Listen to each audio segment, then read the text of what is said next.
Hello, ഇന്നത്തെ കഥയിലേക്ക് എല്ലാവർക്കും സ്വാഗതം. അങ്ങനെ അനാമികയുടെ പുതിയൊരു പ്ലാൻ വർക്കൗട്ട് ആവാണ്. അനാമിക നേരെ ജാനകിയെ വിളിച്ചിട്ട് പറയുന്നുണ്ട്, ഇതൊക്കെ നന്ദുവിൻ്റെയും നയനയുടെയും ഐഡിയാസ് ആണെന്നാണ് തോന്നുന്നത്. എന്നെ തട്ടിക്കൊണ്ട് പോയതും അതിനുശേഷം നന്ദു എന്നെ ഇങ്ങോട്ടേക്ക് വിളിച്ച് വരുത്തായിരുന്നു. അതിനുശേഷമാണ് തട്ടിക്കൊണ്ട് പോയത്. അതുകൊണ്ട് നന്ദുവിനെ എനിക്ക് മീറ്റ് ചെയ്യാൻ പറ്റിയില്ല എന്നൊക്കെ പറഞ്ഞപ്പോൾ തന്നെ ജാനകി അതൊക്കെ വിശ്വസിക്കുകയാണ്. മാത്രമല്ല, ജാനകി നന്ദുവിന് അനാമികയ്ക്ക് വാക്ക് കൊടുക്കുന്നുണ്ട്. അവളും അവളുടെ അനിയത്തി എത്ര തന്നെ ശ്രമിച്ചാലും ഒരിക്കലും അവളെ ഈ കുടുംബത്തിലേക്ക് ഞാൻ കയറ്റില്ല. മോൾ ഒരു കാര്യം ഉറപ്പിച്ചോ, അനാമിക മോൾ തന്നെ ആയിരിക്കും എൻ്റെ മോൻ്റെ ഭാര്യയായിട്ട് വരിക. അത് കേട്ടതും അനാമികക്ക് ശരിക്കും അവളുടെ ഒരു തന്ത്രം ഫലിച്ചതിൻ്റെ ഒരു സന്തോഷം തോന്നുകയാണ്. ജാനകി താഴേക്ക് പോകുന്ന സമയത്ത് കനകയും നയനയും കൂടെ സംസാരിച്ചുകൊണ്ട് നിൽക്കുകയാണ്. ജാനകി വെറുപ്പോട് കൂടിയാണ് നയനയുടെ അരികിലേക്ക് പോകുന്നത്. അനാമിക മോൾ എന്നെ വിളിച്ചായിരുന്നു, നടന്നതൊക്കെ മുഴുവനായിട്ട് എൻ്റെ മോൾ എന്നോട് പറഞ്ഞു തന്നു.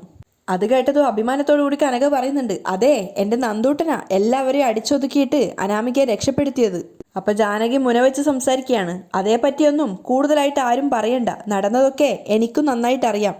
അപ്പം നയനയും കനകയും മുഖത്തോട് മുഖം നോക്കുകയാണ്. ഇവരെന്താ ഇങ്ങനെ സംസാരിക്കുന്നുള്ള അർത്ഥത്തിൽ.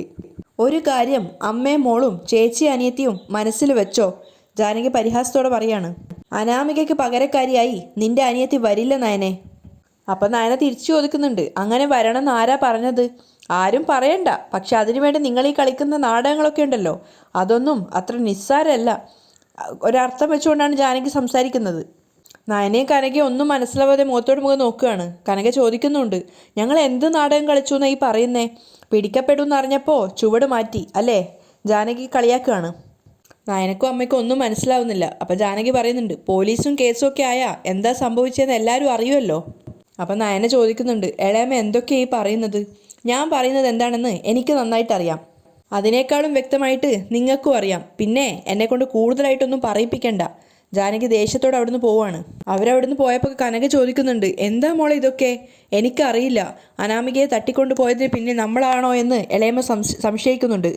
ആ സംസാരത്തിൽ നിന്നും അങ്ങനെയാ മനസ്സിലാവുന്നത്. അപ്പോൾ കനക പറയുന്നുണ്ട്, അല്ല മോളെ, അങ്ങനെയാണെങ്കിൽ അനാമികയെ രക്ഷിച്ചത് വെറുതെ ആയല്ലോ. അത് വെറുതെ ആയിട്ടില്ല അമ്മേ, അല്ലെങ്കിൽ ഇതിനേക്കാളും വലിയ തലവേദന ഉണ്ടായേനെ. ഇപ്പം അനി സ്നേഹിക്കുന്നത് നന്ദുവിനെയാണെന്ന് ഇവിടെ വേറെ ആരും അറിഞ്ഞിട്ടില്ല. അനാമികയെ കണ്ടില്ലായിരുന്നെങ്കിൽ അതും എല്ലാവരും അറിഞ്ഞേനെ. തൽക്കാലം അങ്ങനെ ഒരു അപകടം ഒഴിവായല്ലോ, അത്രയും നമുക്ക് ആശ്വസിക്കാം. നയന ആകെ ടെൻഷനിലാണുള്ളത്. അതേസമയം അനാമികയുടെ വീട്ടിലാണെങ്കിൽ എല്ലാവരും സന്തോഷത്തിലാണ്. അനാമികയെ നോക്കിയിട്ട് അഭിമാനത്തോടെ അച്ഛൻ പറയുകയാണ്, മോളെ, എന്തായാലും നിന്നെ ഈ അച്ഛൻ സമ്മതിച്ചു തന്നിരിക്കുന്നു. അപ്പോൾ അവളുടെ അമ്മ പറയുന്നുണ്ട്, മോൾക്ക് ബുദ്ധിയുള്ളായത് കൊണ്ടാ അച്ഛൻ രക്ഷപ്പെട്ടത്, അങ്ങനെ വേണം പറയാൻ. ആ സമയത്ത് അനാമിക പറയുന്നുണ്ട്, അവളെന്നെ രക്ഷപ്പെടുത്തി ത്യാഗമൊക്കെ ചെയ്തത് അത് വെറുതെ ഷോ ആണെന്ന് എനിക്ക് തോന്നുന്നത്. അവളുടെ മനസ്സിൽ ഇപ്പോഴും അനിയുണ്ട്. അതങ്ങനെയാണെങ്കിൽ അതിന് ആണി അടിക്കാൻ വേണ്ടി തന്നെയാ എൻ്റെ അമ്മായി അമ്മയോട് ഞാൻ അങ്ങനെ പറഞ്ഞത്. ആ സമയത്ത് അവളുടെ അമ്മയും പറയുന്നുണ്ട്, നമ്മളെ ആ സ്റ്റാൻഡിൽ തന്നെ നിന്നാൽ മതി. മോള് കല്യാണം കഴിഞ്ഞ് അങ്ങോട്ടേക്ക് പോയാൽ പിന്നെ നിങ്ങളുടെ ജീവിതത്തിലേക്ക് ആ മൊട്ടച്ചി വരരുത്. ആ സമയത്ത് അവളുടെ അച്ഛൻ പറയുന്നുണ്ട്, എന്തൊക്കെ പറഞ്ഞാലും അവളും അവളുടെ ചേച്ചിയും കൂടെയാ മോളെ രക്ഷിച്ച് ഇങ്ങോട്ടേക്ക് കൊണ്ടുവന്നത്. ആ സമയത്ത് അവളുടെ അമ്മ പറയാണ്, ആ പേര് പറഞ്ഞ് അവൾ ആ വീട്ടിൽ ആരുടെയും സിമ്പതി പിടിച്ചു പറ്റാൻ പാടില്ല, പ്രത്യേകിച്ച് അനിയുടെ. അതുകൊണ്ട് ഇങ്ങനെയൊരു തെറ്റിദ്ധാരണ പരത്തിയത് നല്ലത് തന്നെയാ. നിങ്ങൾ അവരെ പറ്റി ആലോചിക്കാതെ ഈ കല്യാണം എങ്ങനെ നടത്താമെന്ന് ആലോചിക്ക്. ഉപേന്ദ്രൻ ഇനിയും വരും, അയാളുടെ കാശ് എങ്ങനെ കൊടുക്കാൻ പറ്റുമെന്ന് ആലോചിക്ക് മനുഷ്യ. കല്യാണം കഴിഞ്ഞിരുന്നെങ്കിൽ കുഴപ്പമില്ലായിരുന്നു അച്ഛാ. ഇനിയിപ്പോൾ എല്ലാം അറിയുമ്പോൾ അയാൾ എങ്ങനെ പ്രതികരിക്കുമെന്ന് അറിയില്ല. അനാമികക്ക് കൺഫ്യൂഷനായിരുന്നു. ആ സമയത്ത് അവളുടെ അച്ഛൻ പറയാണ്, മോള് തിരിച്ചു വന്നപ്പോൾ പോലീസ് കേസൊന്നും വേണ്ട എന്ന് ഞാൻ ആദർശിനോട് പറഞ്ഞിട്ടുണ്ടായിരുന്നു. ആദർശ് അത് എസ് ഐയോട് വിളിച്ച് പറഞ്ഞു കാണും. അപ്പോൾ അവളുടെ അമ്മ പറയുന്നുണ്ട്, ഇനി എന്തായാലും കല്യാണം കഴിയുന്നത് വരെ മോള് പുറത്തോട്ടൊന്നും ഇറങ്ങണ്ട. അപ്പോൾ അവളുടെ അച്ഛൻ പറയാണ്, കല്യാണത്തിൻ്റെ അന്ന് അവൾക്ക് പുറത്തേക്ക് ഇറങ്ങേണ്ടി വരില്ലേ രേവതി? പിന്നെ ഉപേന്ദ്രനും അവൻ്റെ ആളുകൾക്കും വീട് അടച്ചിട്ടാലൊന്നും പ്രശ്നമില്ല, തള്ളി തുറന്ന് അകത്തേക്ക് കയറുന്ന ടീമാ. ആ സമയത്ത് അനാമിക പറയുന്നുണ്ട്, തള്ളി തുറന്ന് അകത്ത് കയറുവാണെങ്കിൽ കേസ് കൊടുക്കണം. ഇനി മുതലും പലിശയും വാങ്ങിക്കാനാണെങ്കിൽ വീട് അതിക്രമിച്ച് കയറുന്നത് ആരായാലും തെറ്റാണ്. അതുപോലെ തന്നെ ഇന്നത്തെ കാലത്ത് പണം കൊടുക്കുന്നതും പലിശ വാങ്ങിക്കുന്നതും ഒക്കെ നിയമവിരുദ്ധമാണെന്ന് അറിയാലോ. ആ സമയത്ത് അയാൾ പറയുന്നുണ്ട്, നമ്മുടെ ആപത്ത് സമയത്ത് കൈയയച്ച് സഹായിച്ച ഒരാളല്ലേ മോളെ, അങ്ങനെ ഒരാളെ ചീറ്റ് ചെയ്യുന്നത് ശരിയാണോ? ആ സമയത്ത് അവളുടെ അമ്മ പരിഹസിക്കുകയാണ്, ഓ, ചീറ്റ് ചെയ്യാത്ത ഒരാൾ, നിങ്ങൾ പലിശയ്ക്ക് പണം വാങ്ങിക്കാത്ത ആരുടെ കയ്യിൽ നിന്നാ? അതുകൊണ്ട് തന്നെ പല ബന്ധുവീടുകളിലും ഇപ്പോൾ കയറാൻ പറ്റുന്നില്ല. ഇനിയിപ്പോൾ ഇവളുടെ കല്യാണത്തിന് വരുന്ന പലരും കല്യാണം കൂടുന്നതിന് പകരം നിങ്ങളുടെ കയ്യിൽ നിന്ന് പൈസ എങ്ങനെ വാങ്ങാമെന്നായിരിക്കും ചിന്തിക്കുന്നത്. ഇപ്പം അനന്തപുരിയിലെ മൂർത്തി സാറിൻ്റെ കൊച്ചുമോനാണ് ഇവളെ കല്യാണം കഴിക്കാൻ പോകുന്നതെന്ന് അറിഞ്ഞതുകൊണ്ടാണ് അവരൊക്കെ ഒന്ന് അടങ്ങിയത്. അനാമികയും പറയാണ്, അത് ശരിയാ അച്ഛാ, ഇനി ആകെയുള്ള പിടിവള്ളി അനിയാ. അപ്പം അയാൾ പറയാണ്, അതുകൊണ്ടാണ് ഞാൻ പറഞ്ഞത്, ഇനി ആ പിടിവള്ളിയിൽ മുറുകെ പിടിക്കണം. അതിനിടെ നന്ദുവും ഗിന്ദുവും ഒന്നും വന്ന് അതൊന്നും നീ കാര്യമാക്കണ്ട. അപ്പം അനാമിക പറയുന്നുണ്ട്, ഞാൻ പോവേണ്ട രീതിയിൽ തന്നെയാണ് മുന്നോട്ട് പോകുന്നത്. അതുകൊണ്ടാണ് നന്ദുവിനെ അവളുടെ ചേച്ചിമാരെയൊക്കെ അമ്മായി ഇപ്പോൾ വെറുത്തത്. നന്ദുവിനെ അവൻ്റെ അമ്മ മാത്രമേ വെറുത്തിട്ടുള്ളൂ. അവനിപ്പോഴും അവളോട് സ്നേഹ. അനാമികയുടെ അമ്മ പറയുന്നുണ്ട്, ഈ കല്യാണം ഒന്ന് കഴിഞ്ഞോട്ടെ, അതിനുശേഷം ആ സ്നേഹം തല്ലിക്കെടുത്താൻ എനിക്കറിയാം. അനാമിക കോൺഫിഡൻസോടെ പറയാണ്. അതുപോലെ തന്നെ അവളുടെ ചേച്ചിമാർ രണ്ടുപേരും ഇപ്പോൾ ആ വീട്ടിലെ പുറമ്പോക്കുകളാ. അതുകൊണ്ട് ആ വീട്ടിലുള്ള എല്ലാവരെയും ഞാൻ കയ്യിലെടുക്കും. ഇപ്പം തന്നെ അനിയുടെ വല്യമ്മ പറഞ്ഞിട്ടുണ്ട്, ആ വീട്ടിലേക്ക് വരാൻ പോകുന്ന ആദ്യത്തെ മരുമകളാണ് ഞാനെന്ന്. ആ അധികാരത്തോടു കൂടി ആയിരിക്കും ഞാൻ മുന്നോട്ട് പോകാൻ പോകുന്നത്. അപ്പം അവളുടെ അച്ഛൻ പറയാണ്, അതിനിടയിലും നമ്മുടെ അന്തസ്സ് കളയരുത്, നമ്മുടെ പ്രാരാബ്ദങ്ങളൊന്നും മോൾ അവരോട് പറയരുത്. സാവകാശം നമുക്ക് ഈ കടമെല്ലാം വീട്ടണം മോളെ. പിന്നെ അവരുടെ 3 ബ്രാഞ്ച് അനിയാ നോക്കാൻ പോകുന്നത്. അവിടെ നീയും കയറി പറ്റണം. എന്നിട്ട് മാസാമാസം നല്ലൊരു തുക നിന്റെ പേരിലേക്ക് മാറ്റണം. അവസരം വരുമ്പോൾ ഞാനും ആ ജ്വല്ലറിയുടെ ഭാഗമായിക്കോളാം. അപ്പം അനാമിക പറയുന്നുണ്ട്, അതൊക്കെ ഞാൻ ഏറ്റു. ഇനി വടി എൻ്റെ കയ്യിലാ. എനിക്കത് നന്നായിട്ട് എറിയാനും അറിയാം. നയന നന്ദുവിനെ വിളിക്കുന്ന സമയത്ത് അവൾ ആകെ സങ്കടത്തോടെ ഇരിക്കുകയാണ്. ആ സമയത്താണ് നയന പറയുന്നത്, നമ്മൾ ഇത്രയും റിസ്ക് എടുത്തിട്ട് അനാമിക രക്ഷിച്ചതിലൊന്നും ഒരു കാര്യമില്ല. എന്തു പറ്റി ചേച്ചി, എന്തെങ്കിലും പറഞ്ഞോ അവർ? അങ്ങനെയുള്ള രീതിയിലാണ് അനിയുടെ അമ്മ സംസാരിക്കുന്നത്. നമ്മൾ തന്നെയാണ് അനാമിക തട്ടിക്കൊണ്ടു പോയെന്നൊക്കെയാണ് ഇളയമ്മ വിചാരിക്കുന്നത്. അത് കേട്ടത് നന്ദു തന്നെ ഞെട്ടിപ്പോവാണ്. അയ്യോ, അതുകൊണ്ടാണ് ഞാൻ പറഞ്ഞത് അനിയിൽ നിന്നും നീ അകന്നു പോയത് എന്തുകൊണ്ടും നല്ലതാണെന്ന് നയന പറയാണ്. അല്ലെങ്കിൽ ഇപ്പോൾ അവരുടെ അതേ സംശയം മറ്റെല്ലാവർക്കും ഉണ്ടായേനെ. അപ്പം നന്ദു പറയുന്നുണ്ട്, എത്ര പ്രയാസപ്പെട്ടാ അവളെ നമ്മൾ രക്ഷിച്ചത്. അതൊന്നും പറഞ്ഞിട്ട് കാര്യമില്ല മോളെ. നയന പറയാണ്, നമ്മുടെ ആത്മാർത്ഥതയ്ക്കൊന്നും ഇവിടെ ഒരു വിലയുമില്ല. നിനക്കറിയാലോ, ഈ വീട്ടിൽ എന്നെ കുറച്ചെങ്കിലും സപ്പോർട്ട് ചെയ്തിരുന്നത് ഇളയമ്മയാണ്. ഇപ്പോൾ ആ ഇളയമ്മ പോലും നമുക്കെതിരായിട്ടാണ് ചിന്തിക്കുന്നത്. ഇങ്ങനെ പോവുകയാണെങ്കിൽ എൻ്റെയും ചേച്ചിയുടെ ഇവിടുത്തെ ജീവിതത്തിന് ഒരുപാടൊന്നും ആയുസ്സുണ്ടാവില്ല. അതുകൊണ്ട് മോൾ ഒരിക്കലും ഇങ്ങോട്ടേക്ക് വരുന്നതിനെക്കുറിച്ച് ചിന്തിക്കുക പോലും വേണ്ട. മോൾ നന്നായി പഠിച്ച് പറ്റുമെങ്കിൽ മാത്രം നല്ലൊരാളെ കിട്ടുകയാണെങ്കിൽ മാത്രം വിവാഹത്തെക്കുറിച്ച് ചിന്തിച്ചാൽ മതി എന്നൊക്കെ നന്ദുവിനെ ഉപദേശിച്ചിട്ടാണ് നയന കോൾ കട്ട് ചെയ്യുന്നത്. അതേസമയം മുത്തശ്ശന് തീരെ വയ്യാതിരിക്കുകയാണ്. അദ്ദേഹം ഭാര്യയോട് പറയുന്നുണ്ട്, മുത്തശ്ശിയോട് പറയുന്നുണ്ട്, എനിക്ക് തീരെ വയ്യ, തല പൊക്കാനാവുന്നില്ല എന്നൊക്കെ. ആ സമയത്ത് തല നെറ്റി തൊട്ട് നോക്കുന്ന സമയത്ത് നല്ല ചൂടുണ്ടായിരുന്നു. അതുകൊണ്ട് തന്നെ മുത്തശ്ശി പറയാണ്, ഇദ്ദേഹത്തിന് എന്തായാലും ഹോസ്പിറ്റലിൽ കാണിച്ചേ മതിയാവും. അങ്ങോട്ടേക്ക് വന്ന ആദർശനോട് അവർ ആ കാര്യം പറയുന്നുണ്ട്. അപ്പോൾ ആദർശ് പറയുന്നുണ്ട്, മുത്തശ്ശൻ വയ്യായിക്കൊന്നും നോക്കാതെ കല്യാണം വിളിക്കാൻ വേണ്ടി ഓടി നടക്കുകയാണ്. ആദർശ് അദ്ദേഹത്തോട് ഹോസ്പിറ്റലിൽ പോകാൻ പറയുകയാണ്. ആ സമയത്ത് അദ്ദേഹം പറയുന്നുണ്ട്, ഇനിയിപ്പോൾ ഹോസ്പിറ്റലിൽ പോകുന്നതൊക്കെ കല്യാണത്തിന് ശേഷം മതി. അതൊന്നും സാരമില്ല മുത്തശ്ശ, ആദർശ് പറയാണ്. മുത്തശ്ശി പറയുന്നുണ്ട്, ഇന്നലെ ഉറക്കം എഴുന്നേറ്റപ്പോഴും ഇദ്ദേഹത്തിന് തീരെ വയ്യായിരുന്നു. അതുകൊണ്ട് ആദർശ് പറയാണ്, എന്തായാലും ഇനി മുത്തശ്ശന് ഒഴികഴിവൊന്നും പറയണ്ട, നമുക്ക് എന്തായാലും പോവാം. അപ്പം മുത്തശ്ശി പറയാണ്, ഞാനിവിടെ വരാമെന്ന്. ആ സമയത്ത് അവൻ പറയുന്നുണ്ട്, അതിൻ്റെ ആവശ്യമില്ല, ഞാനും അച്ഛനും മുത്തശ്ശനും കൂടെ പോയിക്കോളാം. ഇവിടെ കല്യാണത്തിന് തിരക്കുകളൊക്കെ ഉള്ളതല്ലേ, ആൾക്കാരൊക്കെ വരുന്നതല്ലേ. അതുകൊണ്ട് മുത്തശ്ശൻ ഇവിടെ ഇല്ലാത്തത് കൊണ്ട് മുത്തശ്ശി ഇവിടെ വേണം. അത് കേട്ടപ്പോൾ മുത്തശ്ശനും പറയുന്നുണ്ട്, അത് ശരിയാണ്, ഞാനിവിടെ ഇല്ലാത്തപ്പോൾ താനും കൂടെ വന്നു കഴിഞ്ഞാൽ ശരിയാവില്ല, അതുകൊണ്ട് താൻ ഇവിടെ നിന്നാൽ മതി. അപ്പോൾ ആദർശ് അച്ഛനെ വിളിക്കാൻ വേണ്ടി പോകുമ്പോഴേക്കും പറയുന്നുണ്ട്, അതിൻ്റെ ആവശ്യമില്ല, ഒരാൾ മതി. അങ്ങനെ ആദർശം അദ്ദേഹം കൂടെ പോകാൻ തീരുമാനിക്കുകയാണ്. അതേസമയം മുത്തശ്ശി നേരെ പോയത് കുടുംബ ജ്യോത്സ്യനെ കാണാൻ വേണ്ടിയിട്ടായിരുന്നു. അദ്ദേഹം കവടി നിരത്തിയതിനു ശേഷം അദ്ദേഹത്തിൻ്റെ മുഖത്ത് ആ സീരിയസ് ഭാവം കണ്ടപ്പോൾ തന്നെ മുത്തശ്ശി ചോദിക്കുന്നുണ്ട്, എന്താ തിരുമേനി, മുഖഭാവം അത്ര നല്ലതല്ലല്ലോ. ആ സമയത്ത് അദ്ദേഹം പറയുന്നുണ്ട്, എൻ്റെ മുഖമല്ല, ഈ ബന്ധമാണ് പന്തികേടായത്. അത് കേട്ടത് മുത്തശ്ശി ഞെട്ടുകയാണ്. ജാതകങ്ങൾ തമ്മിൽ സൂക്ഷ്മമായി പരിശോധിച്ചില്ലായിരുന്നോ? പരിശോധിച്ചു, തരക്കേടില്ലെന്നാ പറഞ്ഞത്. ആർക്ക് തരക്കേടില്ലെന്ന്? നോക്കിയാൾക്കോ അതോ നമ്മുടെ പയ്യനോ? എന്തെങ്കിലും കുഴപ്പമുണ്ടോ സ്വാമി? അവർ വേവലാതിയോടെ ചോദിക്കുകയാണ്. എന്ന് ചോദിച്ചാൽ പയ്യൻ്റെ 7-ൽ കേതുവാണ് നിൽക്കുന്നത്. അങ്ങനെയുള്ളവർക്ക് 2 വിവാഹം പറയുന്നുണ്ട്. അത് കേട്ടതും മുത്തശ്ശി ഞെട്ടുകയാണ്. അപ്പം അദ്ദേഹം പറയുന്നുണ്ട്, പിന്നീട് പ്രശ്നവശാൽ അതിനുള്ള സാധ്യത കാണുന്നുണ്ട്. 2ാമത്തെ പെൺകുട്ടിയെ പയ്യന് വാഴത്തുള്ളൂ.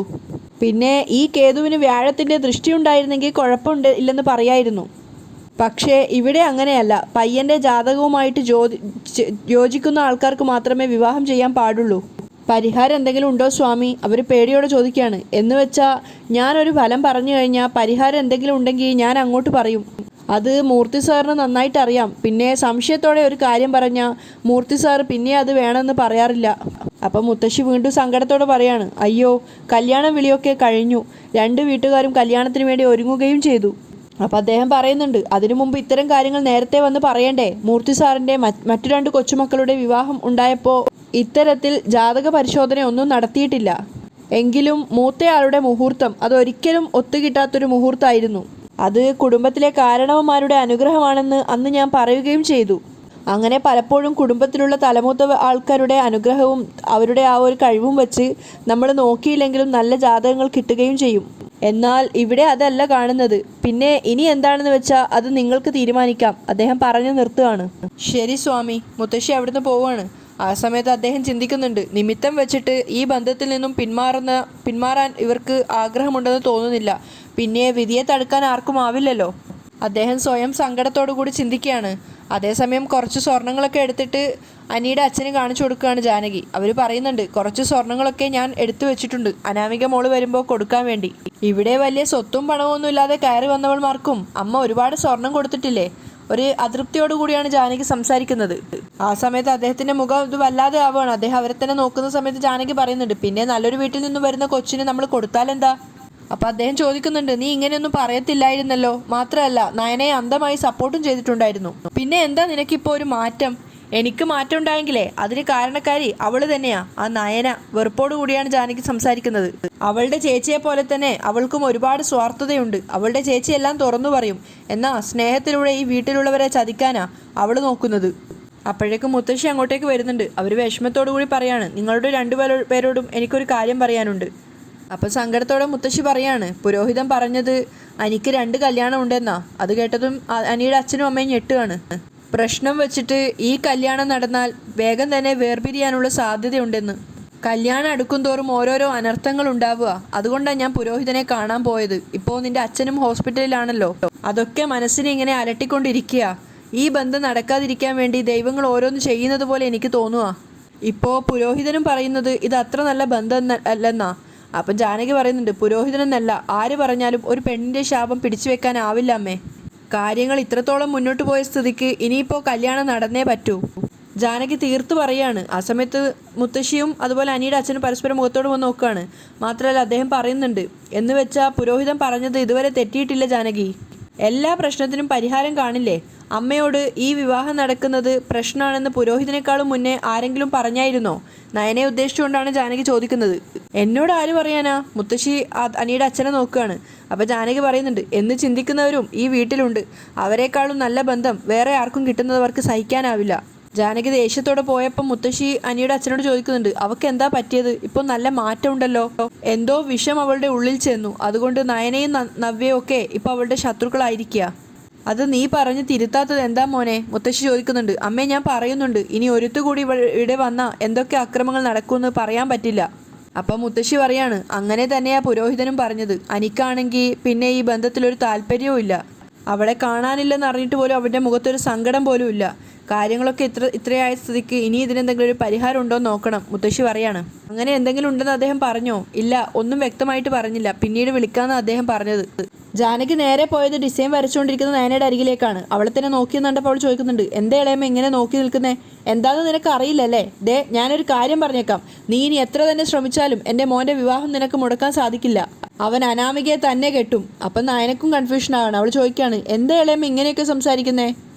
ഏത് പുരോഹിതൻ പറഞ്ഞാലും ശരി, ഇനി ഉറപ്പിച്ച കല്യാണം മാറ്റില്ല. അത് ആർക്കു വേണ്ടി ഇനി വേണ്ടാന്ന് വെക്കുകയും ചെയ്യില്ല. ഇളയമ്മ ഞങ്ങളെ വല്ലാതെ തെറ്റിദ്ധരിച്ചിരിക്കുക. നയന സങ്കടത്തോടെ പറയാണ്. അനിയും നന്ദുവും തമ്മിൽ അടുപ്പമുണ്ടെന്നുള്ളത് സത്യ. എന്നാൽ ഇപ്പം അവളെ ഞങ്ങൾ കാര്യങ്ങൾ പറഞ്ഞ് മനസ്സിലാക്കിയിട്ടുണ്ട്. ഇപ്പം അവളുടെ മനസ്സിൽ അനിയില്ല. എങ്കിൽ പിന്നെ ഇങ്ങനെയൊന്നും സംഭവിക്കില്ലല്ലോ. നീ ഇവിടെ വന്ന നാൾ മുതൽ അനിയുടെ മുത്തശ്ശനും മുത്തശ്ശിയൊക്കെ നിന്നെ നന്നായിട്ട് സ്നേഹിക്കാൻ ശ്രമിക്കുന്നുണ്ട്. അത് നീ മുതലാക്കരുത്. അത്രേ എനിക്ക് പറയാനുള്ളൂ. അവർ ദേഷ്യത്തോടെ പറയുമ്പോൾ നയന ചോദിക്കുന്നുണ്ട്, ഞാൻ എപ്പോഴെങ്കിലും അതിന് ശ്രമിച്ചതായിട്ട് ഇളയമ്മയ്ക്ക് തോന്നിയിട്ടുണ്ടോ? ഇത്രയും കാലം എനിക്ക് തോന്നിയിട്ടില്ലായിരുന്നു. പക്ഷേ ഏട്ടത്തിയും ഇളയമ്മയൊക്കെ എപ്പോഴോ പറഞ്ഞതാ, നിങ്ങളെക്കാളും കുടുംബമഹിമയും പണവുമുള്ളവരൊക്കെ ഇവിടെ വരുന്നത് നിങ്ങൾക്ക് ഇഷ്ടമല്ലെന്ന്. അപ്പം നയന പറയുന്നുണ്ട്, എൻ്റെ ചേച്ചിയുടെ കാര്യം എനിക്കറിയില്ല. പക്ഷേ എനിക്കിവിടെ ഈ കുടുംബത്തെയും ഈ വീട്ടിലുള്ളവരെയും സ്നേഹിക്കുന്ന ആര് വന്നാലും ഒരു എതിർപ്പുമില്ല. ഏത് പെൺകുട്ടിയായാലും അവരുടെ മനസ്സിൽ സ്നേഹം ഉണ്ടായിരിക്കണം, അത്രയേ ഉള്ളൂ. അപ്പം ജാനകി പരിഹസിക്കാണ്, നിനക്ക് സംസാരിക്കാൻ നന്നായിട്ട് അറിയാം, ആൾക്കാരെ കയ്യിലെടുക്കാനും. അതുകൊണ്ടാ നിന്റെ അമ്മായിയമ്മ പോലും നിനക്ക് സപ്പോർട്ട് ചെയ്യാതിരുന്ന കാലത്തും നിനക്കൊപ്പം ഞാൻ നിന്നത്. എന്നാ ഇനി നീ അത് പ്രതീക്ഷിക്കണ്ട. അപ്പം നയന കണ്ണീരോടെ ചോദിക്കുകയാണ്, ആരാ ഇളയമ്മയുടെ മനസ്സിൽ ഇങ്ങനെ വിഷം കുത്തി വെച്ചത്? ആരും വിഷമൊന്നും കുത്തിവെച്ചിട്ടില്ല. ജാനകി പറയാണ്, നന്ദു അനീസ് തമ്മിൽ സ്നേഹത്തിലായിരുന്ന കാര്യം സത്യമാണല്ലോ. അങ്ങനെയെങ്കിൽ ഞാൻ പറയുന്നതിലും സത്യമുണ്ട്. അതാരും നിഷേധിക്കാൻ നോക്കണ്ട. നയനയുടെ കണ്ണ് നിറയാണ്. അപ്പം വീണ്ടും ജാനകി പറയുന്നുണ്ട്, കല്യാണം അടുത്തെത്തിയപ്പോൾ അത് പൊളിക്കാൻ വേണ്ടി അവസാന ശ്രമവും നോക്കുക. അത് എത്രത്തോളം വിജയിക്കുമെന്ന് നമുക്കൊന്ന് നോക്കാം. അവരത്രയും പറഞ്ഞ് അവിടുന്ന് പോയപ്പോഴേക്കും നയന അറിയാതെ പൊട്ടി പൊട്ടി കരയാണ്. അവിടെയാണ് ഇന്നത്തെ എപ്പിസോഡ് വൈൻഡപ്പ് ചെയ്യുന്നത്.